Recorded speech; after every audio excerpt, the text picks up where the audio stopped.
All right, guys, so ever since Joe Biden got up on stage and face planted in the first presidential debate, we have seen Democrats in a mad scramble to try to figure out what to do moving forward. We've seen some of them that have leaned into potentially having Joe Biden step aside. I've seen some of them then walk that back a couple of days later. Some of them have been fully rallying behind Biden, and this goes for politicians and the media. And in a desperate attempt to try to justify Joe Biden staying in the race, I've seen some pretty ridiculous arguments. Now, this one here from Whoopi Goldberg over at The View, I think encapsulates this phenomenon perfectly. Here we got Whoopi, who is literally going to say she does not care if Joe Biden has actual poop in his pants. She's still going to rally around him because the greater threat is Donald Trump. Let's go ahead and watch this clip here. I don't care if he's pooped his pants. I don't care if he can't put a sentence together. Show me he can't do the job, and then I'll say, okay, maybe it's time to go. Now, he had a bad night the first time that he went out and debated with Kamala Harris. And everybody wanted him to quit then and say, you can't talk to women like this, or you're doing this wrong, you're doing that wrong. He came back, said, you know what, I got it, and gave 4 years. So, yeah, I have poopy days all the time. I step in so much poo you can't even imagine. Now, I'm not running the world, but I don't know anybody who doesn't step in stuff at some point. So I'm just simply saying, yeah, there are 2 debates. And if he can't do what he needs to do for the second debate, I'll join any crew that says get rid of him. But loyalty to me, if you are doing the job, I might not like everything you're doing. I don't like it all. But I'm going to stand behind you like those guys stand behind the guy who should have been the person people were talking about saying, yeah, Biden had a bad day, but this guy couldn't tell the truth if it split his lip. Okay. So there's a lot. There's a lot in that clip that I could pick apart. Number one, it's actually plausible that Joe Biden at this moment might have poop in his pants. That's number one. Number two, is this not humiliating to get up there on national TV and to make this kind of a case? I mean, it's not even coherent from her own perspective, right? Because if you come out, I almost respect it to a certain extent. If you're going to say, you know what, if we're stuck with Joe Biden as the nominee, I think that Trump is such a great threat that I just have no choice but to support Joe Biden just as a vote against Donald Trump. And, it is what it is. I kind of can respect that argument because at least you're acknowledging how bad the situation is. But we actually have an opportunity to change the dynamics of what's going to happen in November right now. Joe Biden could step aside. They could put somebody else up at the convention. We could have a mini Democratic primary right now to decide what happens moving forward. So it's not as if we're 100% stuck in the position that we are right now. There are other paths that we could take, which brings me to my next point, which is that she said at the beginning of this clip, not only does she not care if he has poop in his pants, but she also doesn't care if he can even string together a sentence. Which is kind of part of the problem right now, right? How are you supposed to run a campaign where you're already, according to the latest polling data, down to Donald Trump nationally by 3 to 4 percentage points? You're down in basically all of the swing states. How are you going to do a comeback miraculous campaign if you cannot string a sentence together? How exactly is that going to happen? So there's this massive contradiction here where the same people who say Trump is such a massive threat that I would do absolutely anything to prevent him from taking the White House. And the contradiction is that I would do anything except apply pressure on the guy who's about to allow Donald Trump to walk back into the White House. If your number one priority, if your number one goal is to prevent Trump from taking the White House, you would be doing the opposite of what Whoopi Goldberg is doing right now. That argument may work for her. It may work for many other liberals who are kind of already behind Biden and they're, big Democrats. But just for average people, independent voters, or people who might decide to stay home or vote for a third party, the Green Party, or an independent candidate like RFK, those are the kinds of people you have to actually convince right now. And making the argument that it's totally fine if Biden can't string a sentence together and he's pooping in his pants, do you think that's a convincing argument? Really? Is this the best that we can do? I mean, it is all so delusional and so humiliating, right? She's literally saying, I have poopy days all the time. This is where we're at, guys. We got a fully senile president. We got a fully senile president in the White House right now who wants to not only run for re-election, but run the country for the next 4 or 5 years. Do we expect that that's something that's reasonably going to happen? He can't even really run the country right now. I mean, this is all a major, major problem. And that was the big part about the debate, was number one, it confirmed what people were already suspecting about Joe Biden. Even going into the debate, the number one concern about Biden was his age, right? It's also the fact that he's supporting a genocide, but that's sort of a different coalition. Generally, amongst the American people, number one concern before the debate was his age. And he got up there and just face planted, okay? In a historic fashion. I literally think that might be the worst debate in American history by a presidential candidate. You cannot look at that situation and then pretend as if, what, the next debate's going to be better? The next time it's going to be better. Between now and September, I think is when the next debate is, Joe Biden's dementia is going to go away. Potentially his Parkinson's going to go away. We don't know what exactly it is. Maybe he's just super old. You think that's going to get better. That's not how these things tend to go, okay? So again, it's wrong, I think, like, strategically, on top of everything else. Now, we also have AOC. Extremely disappointing here. We have AOC as well as Bernie Sanders and Ilhan Omar, Ayanna Pressley, many squad members, more left-wing members of Congress who are also rallying around Biden, making similarly delusional arguments at this point. Let's go ahead and listen to AOC here. I'll put this on 1.25 speed. I have spoken with him extensively. He made clear then, and he has made clear since, that he is in this race. The matter is closed. He had reiterated that this morning. He has reiterated that to the public. Joe Biden is our nominee. He is not leaving this race. He is in this race, and I support him. Now, what I think is critically important right now is that we focus on what it takes to win in November, because he is running against Donald Trump, who is a man with 34 felony convictions that has committed 34 felony crimes, and not a single Republican has asked for Donald Trump to not be the nominee. I'm here to win on this democracy. I'm here to win in November. And what's critically important is what I believe that the president needs to do, and I have communicated this, what the president and the White House should do in order to make sure that we win in November. And that is making sure that we pivot and working and increasingly commit to the issues that are critically important to working people across this country. How are we going to expand Medicare? How are we going to expand Social Security? How are we going to provide relief to people's rent and mortgages? And if we can do that and continue our work on student loans, secure a ceasefire, and bring those dollars back into investing in public policy, then that's how we win in November. That's what I'm committed to, and that's what I want to make sure that we secure. Okay, so, I mean, again, listen. In terms of what she was saying there at the end, that Democrats generally, or Joe Biden specifically, should be focusing more on a bold, left-wing, populist agenda, that's absolutely correct. He should be doing that, right? I've been saying that for a very long time. But again, the issue here, right? If your main concern, as AOC is just outlining there, is Donald Trump retaking the White House, right? This man with 34, he's convicted on 34 felonies, he's an authoritarian, he's a fascist, all of that. I agree with all of that. That's 100% correct. But you are not going to be able to prevent him from taking the White House if Biden is leading the ticket. Guys, this is just what the polling data is saying right now. Right now, granted, polls aren't always correct. They're not. Sometimes they're wildly off. But I really just don't see a path forward for Joe Biden right now.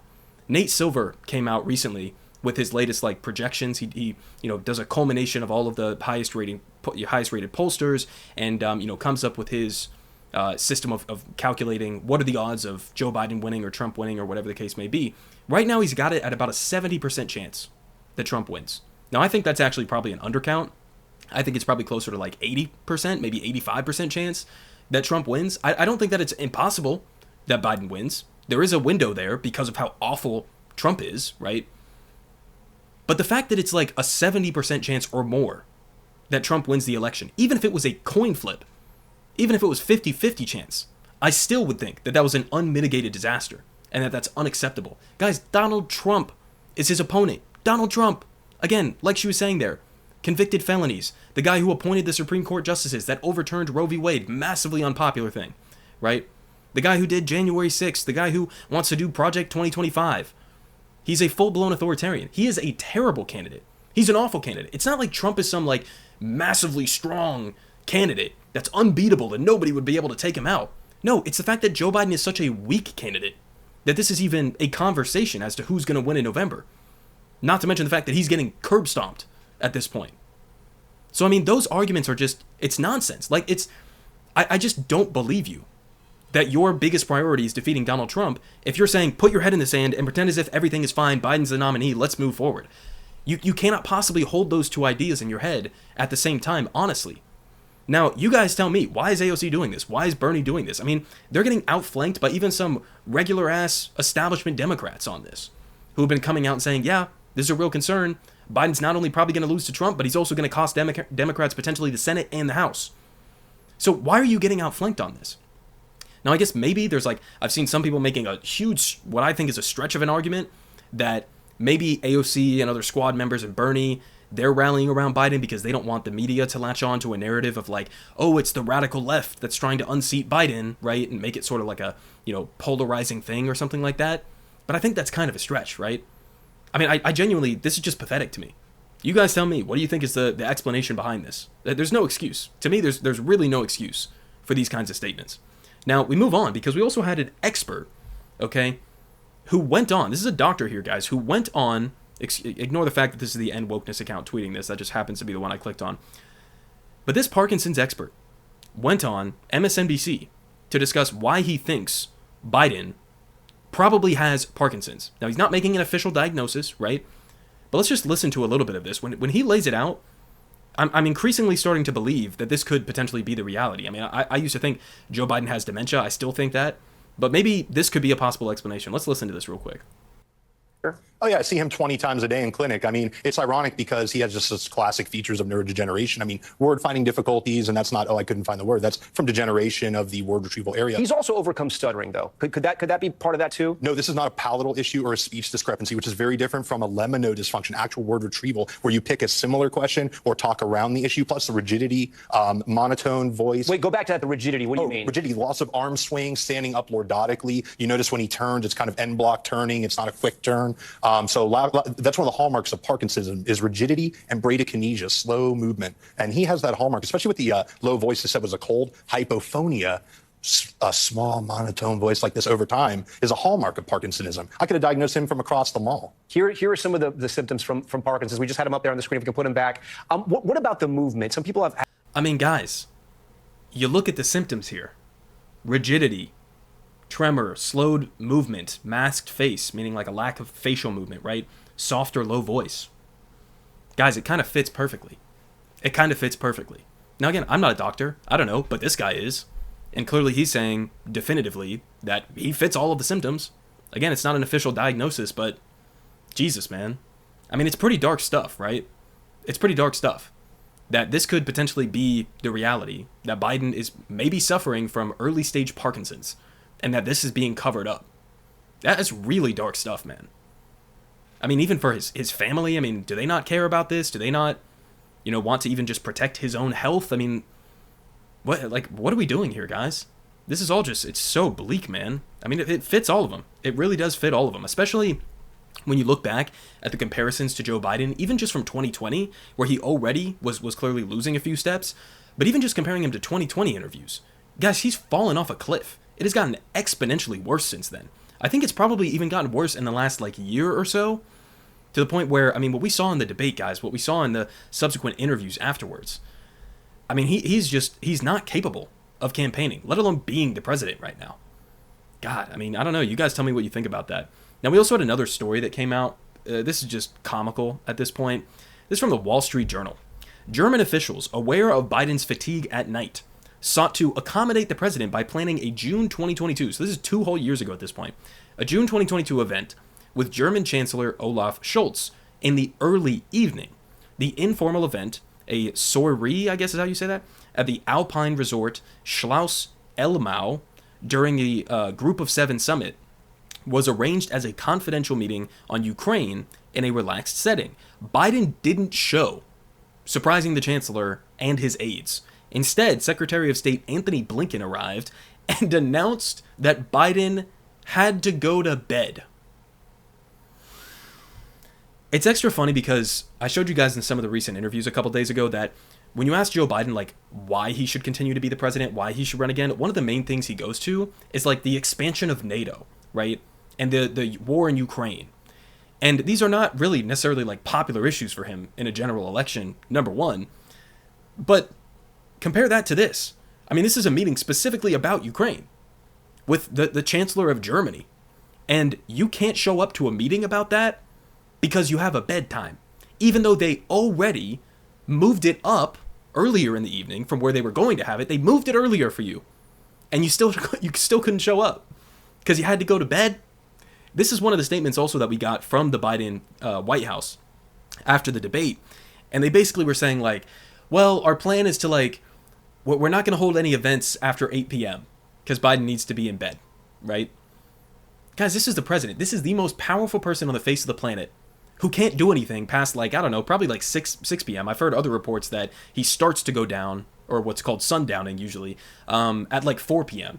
Like he's really only like actually functional between like 10 a.m. and 4 p.m., which is usual for people of his age, right? But 10 a.m. to 4 p.m., and you just like can't really function outside of that window, really. I mean, it's sundowning. That's what it is. You couldn't show up for a meeting because you had a bedtime. You had a bedtime, even though they already tried to accommodate you.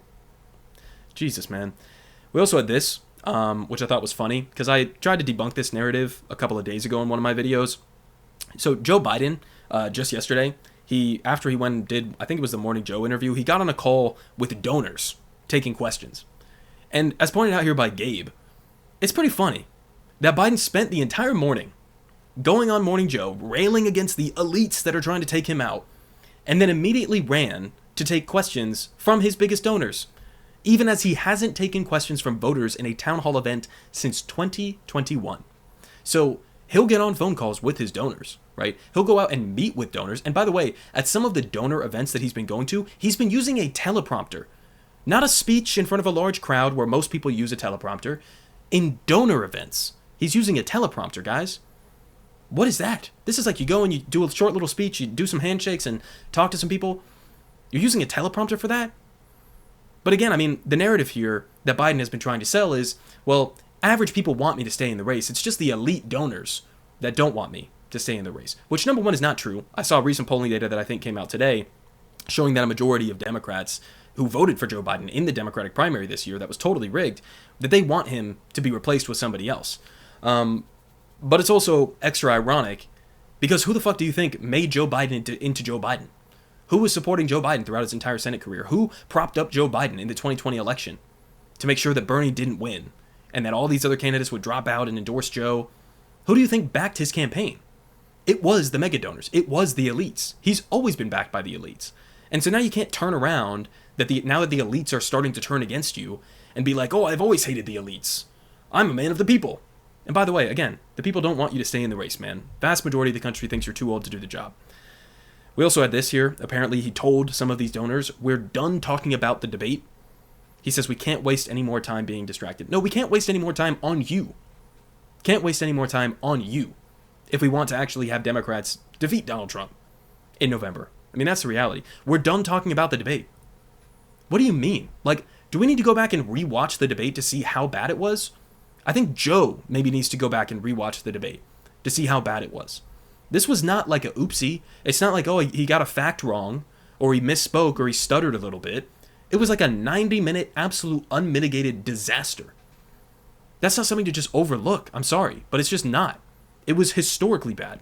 And finishing off with this, in terms of the impact that Biden is potentially going to have on down-ballot races, here from Axios, just before House Democrats' Come to Jesus meeting today on President Biden's path forward, a smaller group of swing district Democrats held what sources described as a despondent gathering with actual tears.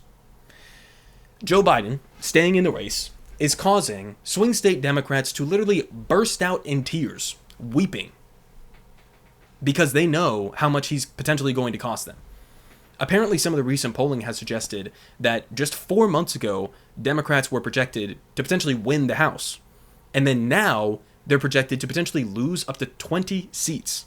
20 seats to Republicans. So again, it's not just Joe Biden that's probably going to lose in November. It's also probably House Democrats. It's, Senate Democrats as well. He's pulling behind swing state Democrats basically everywhere by massive margins. This guy is a disaster. So again, I'm not having it with any of the arguments about, him staying in the race and doing this and that. If you guys choose to have Joe Biden as your candidate come November, you still got a small window of time here. If Democrats stop being cowards and they stop covering up for him and pretending as if everything is fine and sticking their heads in the sand, you still got a small window of time where you can do something about this. But if you don't, and Joe Biden's on the ticket, come November, you can't get mad when Donald Trump wins. Politic guy has the best politics. Believe me, no one does it like him.